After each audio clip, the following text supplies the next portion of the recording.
സ്വന്തമായ ഒരു വാഹനത്തിലേക്ക് സർക്കാർ എത്തുകയോ അല്ലെങ്കിൽ വാടകയ്ക്ക് എടുക്കുന്ന ഒരു സംവിധാനത്തിലേക്ക് വരുന്നവരെ ഈ ക്ലച്ചും ബ്രേക്കുള്ള വണ്ടി തന്നെ ടെസ്റ്റിന് ഉപയോഗിക്കാം. കാരണം ടെസ്റ്റിന് ഉപയോഗിക്കുമ്പോൾ ഏതെങ്കിലും കാരണവശാൽ ഈ ഡ്രൈവ് ചെയ്യുന്ന ആളിന് വളരെ കുഴപ്പം പിടിച്ച ആളാണെങ്കിൽ അദ്ദേഹം പിന്നെ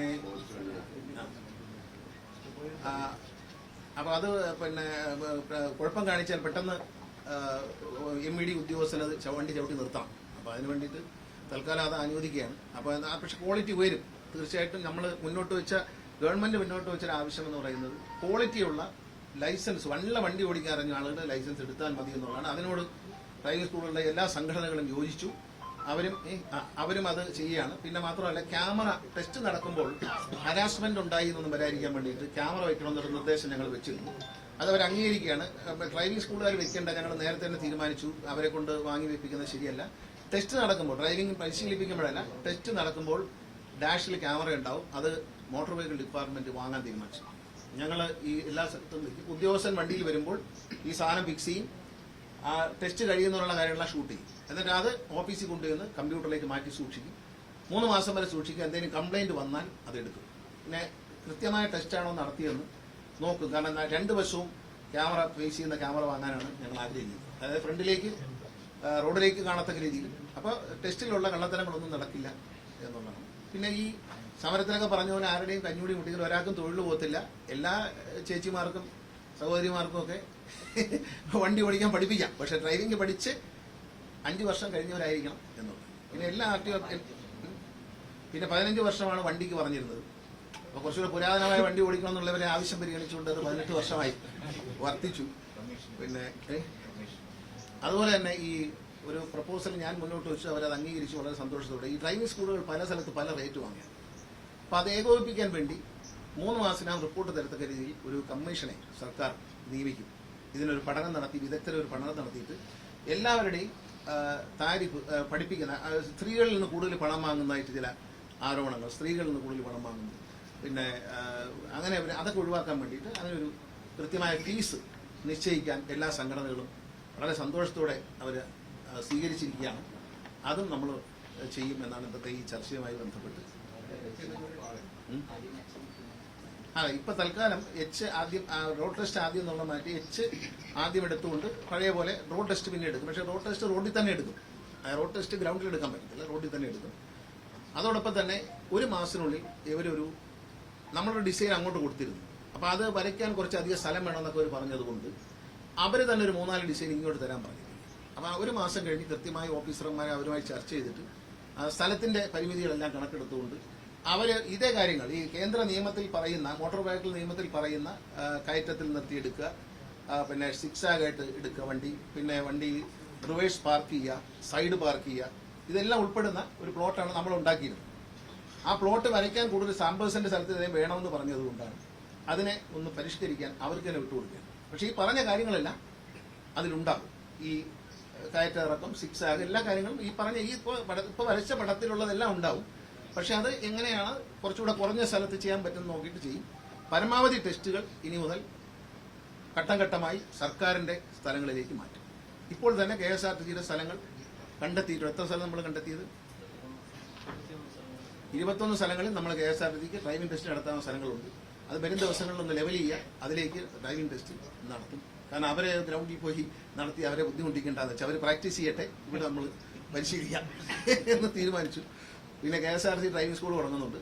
ആദ്യഘട്ടത്തിൽ 10 ഡ്രൈവിംഗ് സ്കൂളാണ് തുടങ്ങുന്നത്. അതിനുള്ള അപേക്ഷയെല്ലാം കൊടുത്തു കഴിഞ്ഞു. അതിനുള്ള ഫണ്ട് ഇപ്പോൾ അനുവദിക്കും.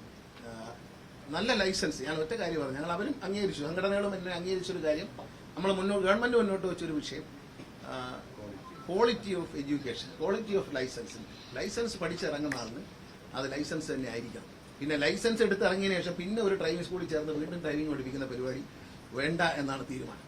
അപ്പോൾ അതനുസരിച്ച് നമ്മൾ മുന്നോട്ട് പോകും. അപ്പോൾ സർക്കുലർ പിൻവലിക്കുകയല്ല, സർക്കുലർ ചില അത്യാവശ്യമായ പ്രായോഗികമായി അവർ മുന്നോട്ട് വെച്ച ചില കാര്യങ്ങൾ. ഇതൊരു ജനാധിപത്യ സർക്കാരാണ്. ഇടതുമുന്നണിയെ സംബന്ധിച്ച് കടപിടുത്തമൊന്നുമില്ല. ഞങ്ങളത് സംസാരിച്ചു, വളരെ സ്നേഹത്തോടെ തീർന്നു. എല്ലാവരും സഹകരിച്ചവരോടെല്ലാം ഞാൻ നന്ദി പറയുകയാണ്. നല്ല ലൈസൻസ് കൊടുക്കാമെന്ന് എല്ലാവരും എഗ്രി ചെയ്തു. അത് അവരെല്ലാം നിങ്ങളുടെ മുമ്പിൽ വെച്ച് എഗ്രി ചെയ്യാണ്. നല്ല ലൈസൻസ് കൊടുക്കാൻ അവർ മുൻകൈ എടുക്കും. ഡ്രൈവിംഗ് അറിയാവുന്നവർ വണ്ടി ഓടിച്ചാൽ മതി. അത് റോഡ് സേഫ്റ്റിയുടെ അടിസ്ഥാനപരമായ ഏറ്റവും പ്രധാനപ്പെട്ട ഫസ്റ്റ് വാല്യൂബിൾ ആയിട്ടുള്ള തീരുമാനം എന്ന് പറയുന്നത് നല്ല ലൈസൻസ് ഉള്ളവർ നല്ല രീതിയിൽ വണ്ടി ഓടിച്ചാൽ അപകടം പരമാവധി കുറയും. ഇത് ജനങ്ങളുടെ ആവശ്യമാണ്. ഞാൻ ഈ പൈസ ഇത് മുന്നോട്ട് പറഞ്ഞത് തന്നെ ഇങ്ങനൊരു തർക്കത്തിൽ വന്നതും സമരം ചെയ്തൊക്കെ നന്നായി എന്ന് വിശ്വസിക്കുന്ന ആളാണ്. കാരണം ഇപ്പോൾ ഒരു സെറ്റിൽമെന്റ് ഉണ്ടാകുമ്പോൾ കേരളത്തിൽ നല്ല ലൈസൻസ് ഉണ്ടാകും എന്നുള്ള സന്തോഷമുണ്ട്. ഇത് ജനാധിപത്യമാണ്. നമ്മൾ ചർച്ച ചെയ്യാതെ ഏകപക്ഷീയമായിട്ട് ചെയ്യുന്നതല്ല. അവർ സമരം ചെയ്തു. ഞാൻ ഇന്നലെ വരെ സ്ഥലത്തുണ്ടായിരുന്നില്ല. വന്ന് ഇന്ന് തന്നെ എല്ലാ സംഘടനകളെയും ക്ഷണിച്ചു. അവർ വന്നവരോട് എനിക്ക് നന്ദിയുണ്ട്, സന്തോഷമുണ്ട്. തീർച്ചയായിട്ടും നല്ല ലൈസൻസ് ഉണ്ടാവട്ടെ, നല്ല അപകടങ്ങൾ കുറയട്ടെ. കേരളത്തിലെ ലൈസൻസ് എന്ന് പറഞ്ഞാൽ ഇന്ത്യയിൽ ഏറ്റവും മൂല്യമുള്ള ലൈസൻസ്. ഞാൻ പറയാറുണ്ട്, ഇപ്പോൾ കേരള യൂണിവേഴ്സിറ്റിയിൽ നിന്ന് ഡിഗ്രി എടുത്താൽ അതിന് വേറെ പല യൂണിവേഴ്സിറ്റികളെക്കാളും വിലയുണ്ട് എന്ന് പറയുന്ന പോലെ കേരളത്തിലെ ലൈസൻസ് ഉണ്ട് എന്ന് പറഞ്ഞാൽ അത് ഇന്റർനാഷണലി ഒരു ലൈസൻസിന് പോകാൻ പറ്റുന്ന തരത്തിലുള്ള സ്റ്റാൻഡേർഡുള്ള ലൈസൻസ് ഹോൾഡേഴ്സായി മാറട്ടെ. അതിനെല്ലാവരും സഹകരിക്കാൻ സമ്മതിച്ചിട്ടുണ്ട്. എല്ലാവരെയും സഹകരണത്തിന് നന്ദി.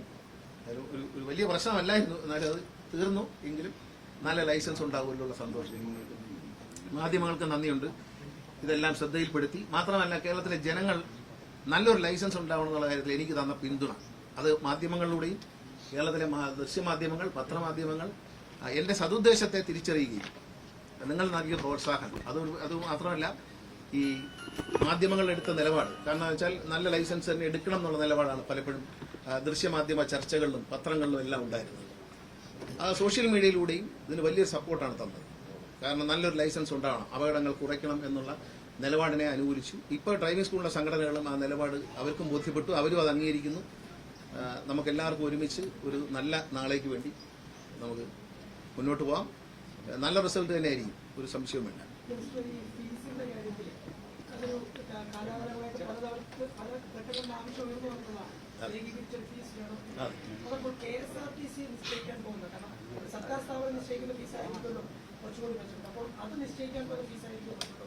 അല്ലല്ല, ഒരു പഠനം നടത്താൻ കമ്മിറ്റി വെക്കുകയാണ്. KSRTC തീരുമാനിക്കുന്ന KSRTCക്ക് ഓഫീസ് നമ്മളിപ്പോൾ ജീവനക്കാരെ വെളിയിൽ നിന്ന് എടുക്കേണ്ട കാര്യമില്ല. ഞങ്ങൾക്ക് തന്നെ ഡ്രൈവിംഗ് പഠിപ്പിക്കാൻ അറിയാവുന്ന ഡ്രൈവിംഗ് എക്സ്പീരിയൻസ് ഉള്ള ഒരുപാട് ആൾക്കാരുണ്ട്. അവരെ ഞങ്ങൾ അവിടെ റിക്രൂട്ട് ചെയ്യണം. നമ്മുടെ ഓഫീസിൽ നിന്ന് അങ്ങോട്ട് ഈ ഓഫീസിൽ നിന്ന് മറ്റേ ഓഫീസിലേക്ക് ഷിഫ്റ്റ് ചെയ്യുന്നതെന്ന് മാത്രമേ ഉള്ളൂ. അവിടെ വരുന്ന റേറ്റ് എന്ന് പറയുന്നത് ഈ പല വ്യത്യാസങ്ങൾ. ഇപ്പോൾ ST ട്രൈബൽ വിഭാഗത്തിൽപ്പെട്ടവർക്ക്, SC വിഭാഗത്തിൽപ്പെട്ടവർക്ക് ഒരു സർക്കാർ സ്ഥാപനം എന്നുള്ള കൺസെഷൻ അത് അവർക്ക് കൊടുക്കാൻ പറ്റത്തില്ലല്ലോ. അത് അവർക്ക് കൊടുക്കാൻ പറ്റും. കാലക്രമേണ ഈ KSRTC സർക്കാർ സംവിധാനത്തിന്റെ ഭാഗമായി മാറുമോ? ഇല്ല, നമ്മൾ വേറൊരു ഇതായിട്ടാണ് തുടങ്ങുന്നത്. KSRTCയുടെ വേറൊരു ബ്രാഞ്ചായിട്ടാണ്. ഇപ്പോൾ KSRTC കൊറിയർ തുടങ്ങിയതുപോലെ KSRTC അത് വേറൊരു സെക്ഷനായിട്ടായിരിക്കും നടത്തുന്നത്. അവിടെ അധികം ആളുണ്ടാവും.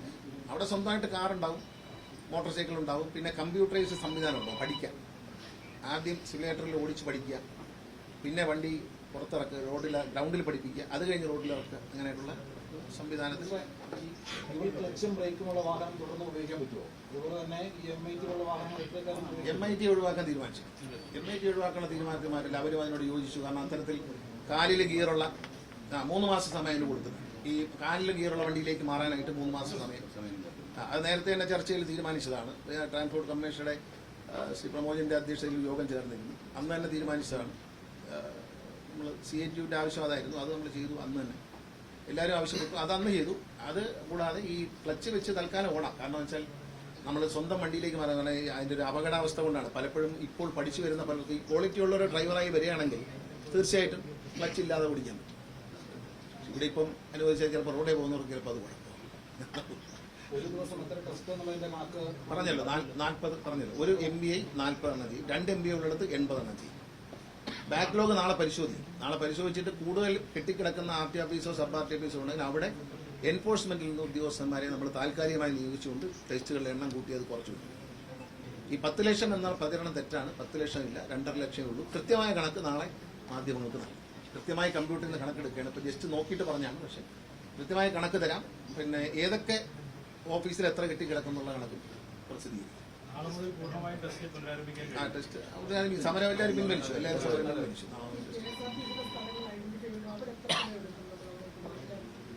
അത് വളരെ വേഗത്തിൽ മാറ്റി.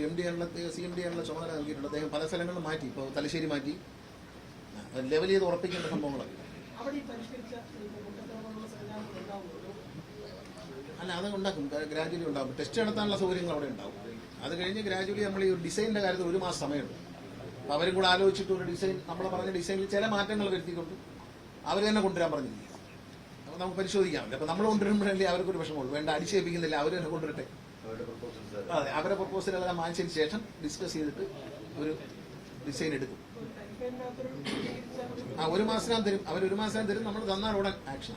വലിയ താമസമില്ല. വെച്ച് താമസിപ്പിക്കത്തില്ല. ഒന്നും വെച്ച് താമസിപ്പിക്കത്തില്ല. നമുക്ക് ടെസ്റ്റ് ഒന്നും ഇല്ലാതെ തന്നെ മലയാളികൾ വ്യാപകമായിട്ട് കർണാടകയിലൊക്കെ പോയിട്ട് ലൈസൻസ് അവിടെ വീട്ടിൽ നമുക്ക് കേരള യൂണിവേഴ്സിറ്റിയും ഡിഗ്രി സർട്ടിഫിക്കറ്റ് കിട്ടും. ഡോക്ടറേറ്റ് അഫ്ഗാനിസ്ഥാനിൽ നിന്ന് കിട്ടും. ഏത് വേണം എന്ന് തീരുമാനിക്കും. അവർക്ക് അവകാശമുണ്ട്. ഒറീസയിലൊക്കെ പോയി കഴിഞ്ഞാൽ പല യൂണിവേഴ്സിറ്റിയിൽ നിന്ന് ഡിഗ്രി കിട്ടും. പോവാതെ തന്നെ കിട്ടും. അത് വേണോ 50,000 കൊടുത്ത ശ്രീലങ്കയിൽ ഡോക്ടറേറ്റ് കിട്ടും. അത് വേണോ കേരള യൂണിവേഴ്സിറ്റിയുടെ ഡോക്ടറേറ്റ് വേണോ തീരുമാനിച്ചു എന്ന് പറഞ്ഞ് കേൾക്കുന്നു. ഇതിങ്ങനെ കിട്ടുമെന്ന് പൈസ കൊടുത്താൽ നമുക്ക് തടസ്സമൊന്നുമില്ല. എന്ത് തടസ്സം? അവനവനല്ലേ തീരുമാനിക്കുന്നത് ആളെ കൊല്ലണോ വേണ്ടിയത്. നമുക്ക് എന്ത് ചെയ്യാൻ പറ്റും? അപ്പൊ അവിടുന്ന് ആള് പോകാതെ തന്നെ ലൈസൻസ് കൊടുക്കുന്ന ആരോ പറയുന്നുണ്ട് കർണാടകത്തിൽ നിന്ന്. വീട്ടിലിരുന്നാൽ കൊണ്ട് തരുമെങ്കിൽ അത് വാങ്ങിച്ചു വീട്ടിൽ നിന്ന് ഇറങ്ങി ആളുകളെ ഇടിച്ചു കൊല്ലട്ടെ. നമുക്ക് എന്ത് ചെയ്യാൻ പറ്റും?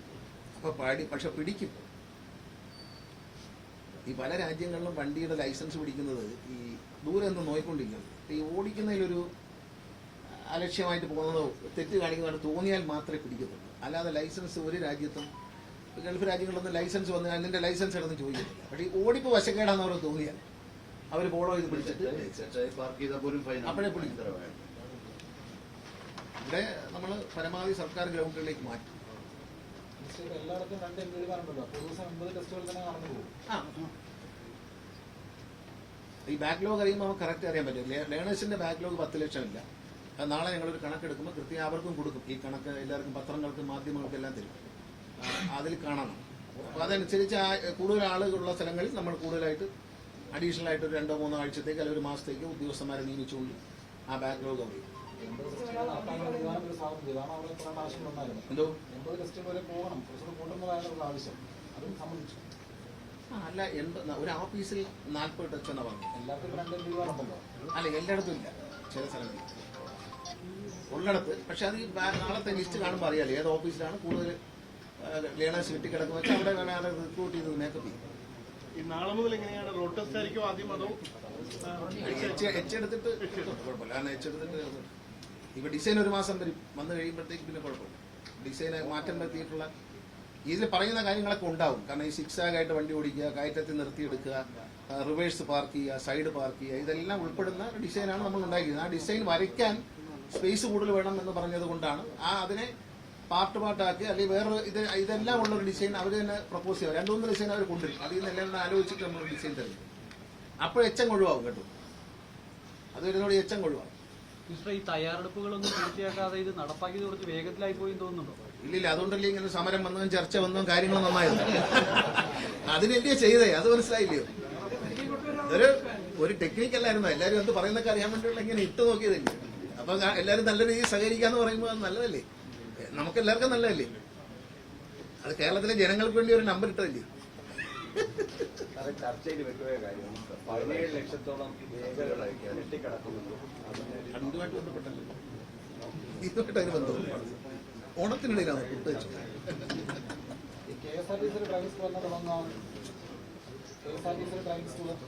എത്രയും ഒരു 2-3 മാസം തുടങ്ങും.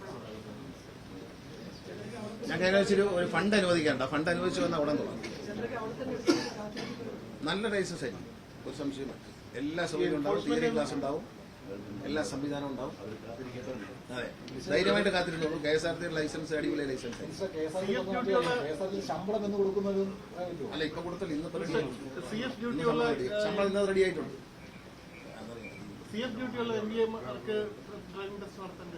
എന്തോ ഫിറ്റ്നസിന് വേറെ 2 ദിവസം വെക്കുന്നുണ്ട്. അവർക്ക് അവിടെ പോവാം. ഒരേ സമയം 2 നടത്താൻ. ഉമ്പടി അവിടെയും കണ്ടു, ഉമ്പടി എവിടെയും കണ്ടു എന്ന് പറയാൻ പറ്റില്ല. ഒരിടത്തെ പറ്റും. ആഴ്ച 4 ദിവസം ടെസ്റ്റ് ഡ്രൈവിംഗ് ടെസ്റ്റ് നടത്തും. ബാക്കി 2 ദിവസം ഫിറ്റ്നസ് ചെയ്യും. മിക്കവാറും ബുധൻ ശനി ഫിറ്റ്നസ് ചെയ്യും. പിന്നെ അവിടുത്തെ ജോയിന്റ് RTOമാർക്ക് അതിന്റെ ഫിറ്റ്നസിന് ആൾ കുറവാണെങ്കിൽ ലൈസൻസ് നടത്താം. ഫിറ്റ്നസിന് ആൾ കൂടുതലാണെങ്കിൽ അങ്ങോട്ട് ഷിഫ്റ്റ് ചെയ്യാം. അത് അവിടുത്തെ RTOമാരുടെ ജോയിന്റ് RTOമാരുടെയും ഡിസ്ക്രിപ്ഷനിലാണ്. അവരുടെ ഡിസ്ക്രിപ്ഷനിലാണ്. നമ്മളതിനകത്ത് ഒരു നിർബന്ധം പറയില്ല. ഇപ്പൊ വണ്ടി ടെസ്റ്റ് ചെയ്യാൻ ആരും വന്നില്ല, ഫിറ്റ്നസിന് ആരും ഇല്ലാത്തൊരു സമയമാണെങ്കിൽ അവർക്ക് ഒരു ദിവസം കൊണ്ട് ചെയ്യാൻ പറ്റുന്ന അടുത്ത ദിവസം അവർക്ക് ലൈസൻസിന് മാറ്റി. ഈ ലൈസൻസിന്റെ ബാക്ക്ലോഗ് ഈ 10 എന്നുള്ളത് തെറ്റാണ്. 10 ലക്ഷം ഇല്ല, അത് കുറവാണ്. അത് നാളെ കറക്റ്റ് വിവരങ്ങൾ മാധ്യമങ്ങളെല്ലാം തരും. അത് കണ്ടതിന് ശേഷം നമുക്ക് എവിടെയാണോ കൂടുതൽ കെട്ടിക്കിടക്കുന്നത് അവിടെ ആളെ റിക്രൂട്ട് ചെയ്ത് നമ്മൾ ചെയ്യും. കൂടുതൽ ടെസ്റ്റുകൾ ഒരു ദിവസം നടത്തുന്ന ഉദ്യോഗസ്ഥർക്ക് വേണ്ടി ഒരു പരിശീലന പരിപാടി ഉണ്ടായിരുന്നു. ഇത് പറയുന്ന അപ്പുറത്ത് ലംഘിച്ചുകൊണ്ട് ചെയ്യുന്ന ആളുകൾ വിവരം അവര് പരിശീലനങ്ങൾ കണ്ടതാണല്ലോ. അപ്രായോഗികമാണെന്ന് നിങ്ങൾക്ക് മനസ്സിലായല്ലോ എല്ലാവർക്കും. ജനങ്ങളെ ബോധ്യപ്പെടുത്താൻ വേണ്ടിയാണ് അതും ചെയ്തത്. അതിനെന്തെങ്കിലും നടപടികൾ അങ്ങനെ അത്ഭുത നടപടി വരും. അതിന് നടപടി വരും. പക്ഷേ ഒരു കാര്യമുണ്ട്, യദു കൃഷ്ണന്റെ കാര്യത്തിൽ എന്തെങ്കിലും അതൊക്കെ പോലീസ് അന്വേഷിക്കുന്ന കേസല്ലേ. അതിൽ പോലീസ് അന്വേഷിച്ച് ഉത്തരം പറയും. ഞാൻ ആദ്യത്തെ ദിവസം പറഞ്ഞല്ലോ, പോലീസ് അന്വേഷിച്ച് ഉത്തരം പറയും. അപ്പോൾ പോലീസ് എന്ത് പറയുന്നു അതനുസരിച്ച് നമ്മൾ നടക്കും. അല്ലാതെ ഒരു മുൻവിധികളില്ല. നമുക്ക് ഇൻവെസ്റ്റിഗേറ്റീവ് ഏജൻസി ഒന്നുമില്ല. പോലീസാണ് ഇൻവെസ്റ്റിഗേറ്റ് ചെയ്യുന്നത്. അവരെ ഇൻവെസ്റ്റിഗേറ്റ് ചെയ്തിട്ട് എന്ത് പറയുന്നു അതനുസരിച്ച് നമ്മൾ ശമ്പളവുമായി ബന്ധപ്പെട്ടുകൊണ്ട് CIT അടക്കം സമയത്തിലേക്ക് പോകുന്ന സാഹചര്യം ഉണ്ടായിരുന്നല്ലോ. അതിപ്പോ നമ്മൾ ഈ കൃത്യസമയത്ത് കൊടുക്കാൻ കഴിയാത്തത് അല്ല. മൊത്തത്തിൽ നമ്മൾ സംസ്ഥാനത്തിന്റെ സാമ്പത്തിക സ്ഥിതി അറിയാമല്ലോ. സർക്കാരാണ് ഇത് കൊടുക്കുന്നത്. അപ്പൊ അതിൻ്റെതായ ബുദ്ധിമുട്ടുകളുണ്ട്. ഖജനാവിൽ പൈസ എല്ലാവർക്കും കൊടുത്തു കഴിഞ്ഞാൽ ലോൺ എല്ലാവർക്കും ശമ്പളം കൊടുക്കണം. അഡീഷണൽ ആയിട്ട് KSRTC ജീവനക്കാർക്ക് ശമ്പളം കൊടുക്കണം. അപ്പോൾ അത് പരമാവധി 10-ാം തീയതി കൊടുക്കണമെന്നാണ് കോടതി പറഞ്ഞത്. എന്നാലും പലപ്പോഴും അത്രയും ഫണ്ട് ആയി വരുമ്പോഴേക്ക് താമസിക്കും. അതുകൊണ്ടാണ് വരുന്നത്. കാരണം 10-70 കോടി രൂപ വേണം. ചെറിയ പൈസയല്ല. 2 ഗഡുക്കളായിട്ട് വിടുമ്പോൾ 70 കോടിയോളം വരും. അപ്പൊ അത് പിന്നെ കിട്ടാനുള്ളൊരു താമസമില്ല. നമ്മളത് പെട്ടെന്ന് KSRTCയുടെ ഒരു കയ്യിൽ നിന്ന് ശമ്പളം കൊടുക്കുന്നതിന് പകരം ഗവൺമെന്റ് അത് ഏറ്റെടുത്തിരിക്കുകയാണ്. കഴിഞ്ഞ 8 വർഷമായിട്ട്. കഴിഞ്ഞ 7 വർഷമായിട്ട് അന്ന് ഗവൺമെന്റ് ഏറ്റെടുത്തിരിക്കുകയാണ്. അത് വലിയൊരു ഇടതുമുന്നണി സർക്കാരിന്റെ ഒരു വലിയ സഹായമാണ് KSRTC സംബന്ധിച്ച്. അല്ലെങ്കിൽ എങ്ങനെ പിടിച്ചു നിൽക്കും? KSRTC നഷ്ടം കുറച്ച് കൊണ്ടുവരുന്നുണ്ട്. ഇപ്പോൾ കടങ്ങൾ പരമാവധി തീർത്ത് കൊണ്ടുവരിക.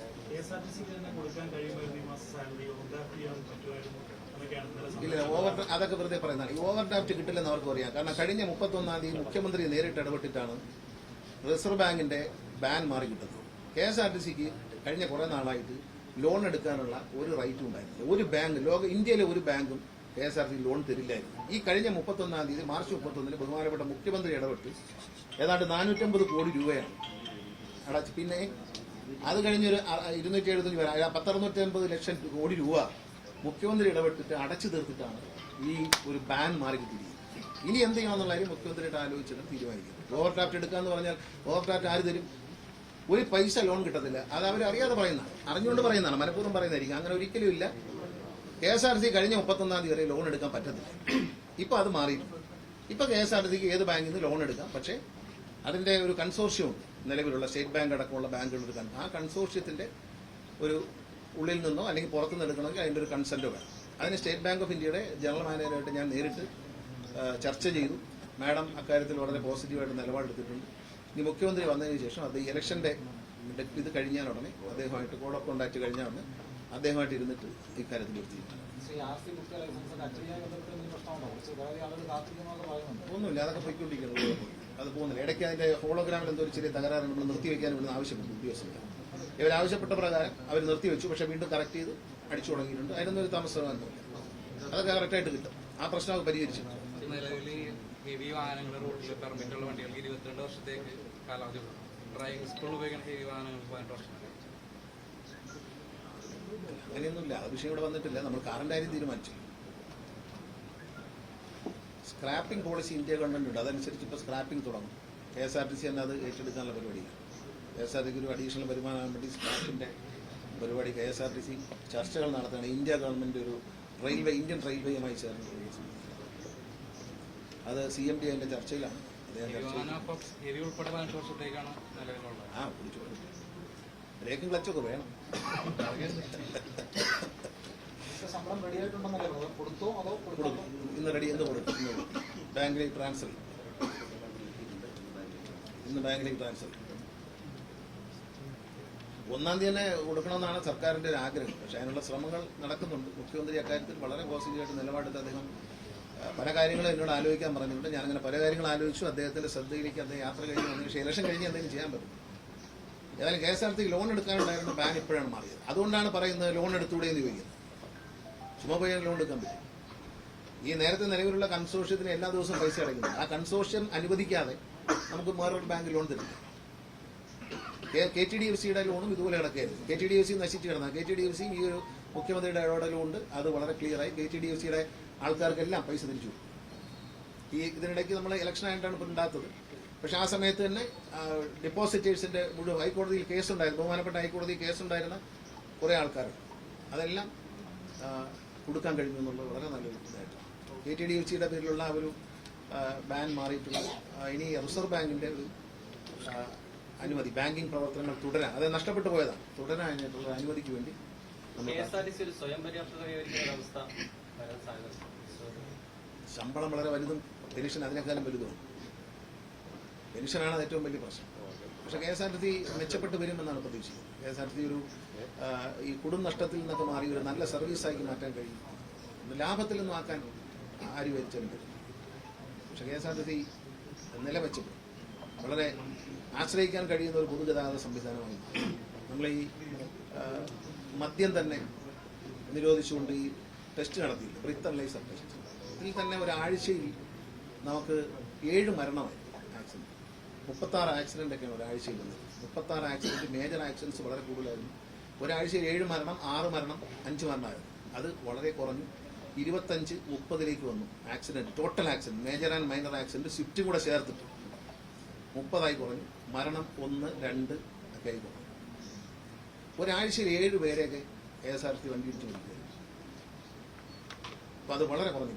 വളരെ ഈ ഒരു പ്രാക്ടീസ് ചെയ്ത 3 ആഴ്ചയുള്ളൂ. 3 ആഴ്ച പിന്നിടുമ്പോൾ തന്നെ അത് ആക്സിഡൻറ്റ്, പല ആക്സിഡൻറ്റുകളും വണ്ടിയിലേക്ക് വന്നു കയറിയതാണ്. കഴിഞ്ഞ മുമ്പത്തെ ആഴ്ച 4 മരണം ഉണ്ടായിരുന്നു. ആ 4 മരണം സംഭവിച്ചത് ഒരു കാർ ഉറങ്ങിപ്പോയിട്ട് സ്കാനിയ ബസ്സിലേക്ക് ഇടിച്ചു കയറിയതാണ്. ഡ്രൈവറെ മിസ്റ്റേക്കിൽ പറ്റിയൊരു മരണം. കഴിഞ്ഞ ദിവസം മോട്ടോർ സൈക്കിളിലിരുന്ന ആളിനെ എറണാകുളത്ത് 2 കുട്ടികളെ ഇടിച്ചതാണ്. അത് ഡ്രൈവറെ മിസ്റ്റേക്കാണ്. ബാക്കിയെല്ലാം പലതും ഡ്രൈവറെ മിസ്റ്റേക്കിലല്ല വരുന്നത്. ഡെത്ത് വളരെ കുറഞ്ഞിട്ടുണ്ട്. ആക്സിഡന്റ് റേറ്റ് വളരെ കുറഞ്ഞു. മേജർ ആക്സിഡന്റ് കുറഞ്ഞു. പിന്നെ തട്ടുമുട്ട് തുടരും. അത് മാത്രമല്ല എല്ലാ ഓഫീസിലും ബ്രത്ത് അനലൈസർ വാങ്ങാനായിട്ട് ഏർപ്പാട് ചെയ്തിട്ടുണ്ട്. KSRTCയുടെ തീപിടുത്തം ഒഴിവാക്കാൻ വേണ്ടി ഏതാണ്ട് 1500 വണ്ടികളിൽ ഫയർ എക്സ്റ്റിംഗ്വിഷർ വെച്ച് കഴിഞ്ഞു. എല്ലാ വണ്ടിയുടെയും വയറിങ്ങും എല്ലാം പരിശോധിച്ചിട്ടുണ്ട്. എല്ലാം പരിശോധിച്ച് ക്ലിയർ ചെയ്യും. ഇത്രയും നിയമമൊക്കെ കർശനമാണെന്ന് പറഞ്ഞിട്ട് ഈ ബൈക്കിൽ അഭ്യാസം തുടരുന്നത് വലിയ രീതിയിൽ ഇപ്പോഴും ഒരു കുറവുമില്ല. ഇവിടെ ബൈക്ക് അഭ്യാസം തിരുവനന്തപുരത്ത് മാത്രമല്ല, ബൈപ്പാസ് റോഡിലൊക്കെ ഈ ബൈക്ക് കൊണ്ട് വലിയ പോകുന്നത് ഇപ്പോൾ റിലീസ് എടുക്കാനായിട്ടൊക്കെ അത് എത്ര അപകടങ്ങൾ ഉണ്ടായാലും എത്ര നിയമ നടപടി ഉണ്ടാകുന്ന അവസാനിക്കുന്ന പോലും ഇല്ല. അപ്പോൾ അതിനെല്ലാം ഇനി എന്താ ചെയ്യാൻ പറ്റുക? അതിനെല്ലാം പരിഹാരമായിട്ടൊരു സാധനം വരുന്നുണ്ട്. ഇപ്പോൾ പറയില്ല, 4-ാം തീയതി കഴിഞ്ഞ് പറയും. നോക്കും നിങ്ങൾക്കെല്ലാം എന്ത് കണ്ടാലും അറിയിക്കാൻ പറ്റും. പോരെ, നിങ്ങളൊരു സംവിധാനം വരുന്നുണ്ട്. അത് 4-ാം തീയതി കഴിഞ്ഞേ പറയും. ഇപ്പോൾ പറയത്തില്ല. ഇതിപ്പോൾ നമ്മൾ സമരവുമായി ബന്ധപ്പെട്ടൊരു ചർച്ചയായിട്ട് ഞാൻ പറഞ്ഞതേ ഉള്ളൂ, അല്ലെങ്കിൽ പറയത്തില്ല. അത് ഞാൻ 4-ാം തീയതി കഴിഞ്ഞതിന് ശേഷം ഒരു സംഭവം, ഞെട്ടിക്കുന്നൊരു സംഭവമായിട്ട് വരും. അവര് സമരത്തില്ല, അവരെ സമരം ഞാൻ സംഘടിക്കാൻ പറ്റത്തില്ല. അങ്ങനത്തെ ഒരു സാധനം നിങ്ങളെല്ലാവരും കൂടെ അങ്ങ് സംഘടിക്കും. നാട്ടുകാരും പബ്ലിക് അങ്ങ് പങ്കെടുക്കും ആ സംഭവത്തിൽ. ഇത് നമ്മൾ വിചാരിച്ചാലേ തീരത്തുള്ളൂ. പബ്ലിക് ഇതിനകത്തൊരു ഇൻട്രസ്റ്റ് എടുക്കണം. കാരണം ഈ അപകടം അദ്ദേഹം പറഞ്ഞ കറക്റ്റാണ്. കാരണം ബൈപ്പാസിൽ മാത്രമല്ല, കഴിഞ്ഞ ദിവസം ചാനലിൽ ഡിജോ കാപ്പൻ പറയുന്നതായിട്ട് പാലായിൽ അദ്ദേഹത്തിന്റെ വീടിന്റെ അടുത്ത് നല്ല റോഡുണ്ട്, പാലാ തൊടുപുഴ റോഡ്, അതിൽ അഭ്യാസം. അതൊക്കെ വളരെ ശ്രദ്ധേയമായ കാര്യങ്ങൾ. അങ്ങനെയുള്ള ആളുകൾ പല സ്ഥലത്തും, ഇവിടെ മാത്രമല്ല, ഈ ബൈപ്പാസ് മാത്രമല്ല, പല സ്ഥലത്തും കേരളത്തിലെ പല റോഡുകളും വളരെ മനോഹരമായിരിക്കുക. മലയോര ഹൈവേയിലൊക്കെ വണ്ടിയും കുറവാണ്, പക്ഷെ നല്ല സ്ട്രെച്ച് കിട്ടും ഓടിക്കാനായിട്ട്. അപ്പൊ അവിടെ ഇങ്ങനെയുള്ള സർക്കസുകളൊക്കെ നടന്നുകൊണ്ട് പറ്റില്ല. അവനവൻ സൂക്ഷിക്കുക. പിന്നെ ഒരു കാര്യമുള്ളൂ, ഈ അമ്മമാരോടും അച്ഛന്മാരോടും പറഞ്ഞു, ഞാൻ പലപ്പോഴും എന്റെ കണ്ണി കാണാറുണ്ട്, ഈ കുഞ്ഞുങ്ങളെ കൊണ്ട് വണ്ടി ഓടിക്കുക. ജയിലിൽ പോകുന്ന കുറ്റകൃത്യമാണ്. കുഞ്ഞുങ്ങളെ കൊണ്ട് കഴിഞ്ഞ ദിവസം ഒരെണ്ണം പിടിച്ചു. ഞാൻ പലപ്പോഴും കാണാറുണ്ട്, നമ്മളിപ്പം പ്രായമൊക്കെ ആയി പഴയ പോലെ അല്ലല്ലോ, ഇറങ്ങി പിടിക്കുന്നത് ശരിയല്ല എന്നുള്ളതാണ്. കൊച്ചു മക്കളെ കൊണ്ട് 10-12 വയസ്സുള്ള മക്കളെ കൊണ്ട് സ്കൂട്ടി ഓടിച്ചിട്ട് അമ്മ പുറകിലിരിക്കുക. വളരെ ഡേഞ്ചറാണ്. അമ്മയുടെ പേരിലും കേസ് വരും, വണ്ടിയുടെ രജിസ്ട്രേഷൻ പോകും. അവധിക്കാലമാണ്. ഞാൻ വളരെ സ്നേഹത്തോടെ പറയുകയാണ്, അതിന് ശുപാർശയ്ക്ക് വരാൻ ഒക്കത്തില്ല. പിടിക്കും, മോട്ടോർ വെഹിക്കിൾ ഇൻസ്പെക്ടർമാർ പിടിക്കും, അവർ നടപടിയെടുക്കും. അമ്മയുടെ പേരിലും കേസ് വരും, അച്ഛനായാലും അമ്മയായാലും കേസ് വരും, വണ്ടിയുടെ രജിസ്ട്രേഷൻ പോകും. ഈ കുട്ടിക്ക് പെട്ടെന്നൊന്നും ലൈസൻസ് കിട്ടും. വെറുതെ അങ്ങനെ ചെയ്യിക്കരുത്. അപകടം. നമ്മുടെ മക്കളാണ്. അവരെ ഓരോ ഇപ്പം നിങ്ങളോടൊപ്പം ഇരുന്ന് പോകുമ്പോൾ, ഷോപ്പിങ്ങിന് പോകുമ്പോൾ, ഞാനൊരു അമ്മ ഷോപ്പിങ്ങിന് പോകുമ്പോൾ കുഞ്ഞിനെ കൊണ്ട് വണ്ടി ഓടിക്കുന്നത്. അപ്പം അമ്മ ഒരു കാര്യം മനസ്സിലാക്കണം, അമ്മ ഇല്ലാത്തവ കുഞ്ഞ് വണ്ടി എടുത്ത് പോകും. വല്ലയിടത്തും പോയി തട്ടിയാൽ മകനെ നഷ്ടപ്പെടും എന്ന് ഓർക്കാൻ എല്ലാവരും തയ്യാറാവുക. അവനവൻ്റെ മക്കളെ നഷ്ടപ്പെടുത്തണോ വേണ്ടെന്ന് അവനവനെ തീരുമാനിക്കും. ഈ നിയമം വളരെ കർശനമായി നടപ്പിലാക്കും. മോട്ടോർ വെഹിക്കിൾ ഉദ്യോഗസ്ഥന്മാർക്ക് കർശന നിർദ്ദേശം കൊടുത്തിട്ടുണ്ട്. എവിടെ കണ്ടാലും. കഴിഞ്ഞ ദിവസം ചാനലിൽ കണ്ടതാണ്, അവർ എടുത്ത് കാണിച്ചു. അപ്പം തന്നെ മോട്ടോർ വെഹിക്കിൾ ഉദ്യോഗസ്ഥന്മാർ നടപടിയെടുത്തു. MPD വ്യാപകമായി പരിശോധിക്കുന്നുണ്ട്. ദയവ് ചെയ്ത് മക്കളെ മരണത്തിലേക്ക് പറഞ്ഞു വിടരുത് എന്നാണ് പറയുന്നത്. ഒരു വലിയൊരു നിയമലംഘനമാണ്. പല വഴി അവധിക്കാലത്ത് ഞാൻ കണ്ടു, പല കുട്ടികളും ഓടിക്കും. അവർക്ക് എൻ്റെ മോനെ ലൈസൻസ് ഇല്ലാതെ സ്കൂട്ടർ ഓടിക്കാൻ കഴിവുണ്ടെന്ന് പറയുന്ന ഒരു അഭിമാനമല്ല, ഒരിക്കലും കൊടുക്കാൻ പാടില്ല. ഒരമ്മ പുറയിലിരുന്ന് പോകാൻ കണ്ട്, 2 പേർക്ക് ഹെൽമെറ്റും ഉണ്ടായിരുന്നു. മകൻ ഓടിക്കുകയാണ്, അമ്മ പുറയിലിരിക്കുക. അമ്മയ്ക്ക് മകനോട് സ്നേഹം ഉണ്ടെങ്കിൽ ഇത് ചെയ്യാൻ പാടില്ല. അതിലൊരു വിട്ടുവീഴ്ച ഉണ്ടാവില്ല. അങ്ങനെ ചെയ്യരുത്.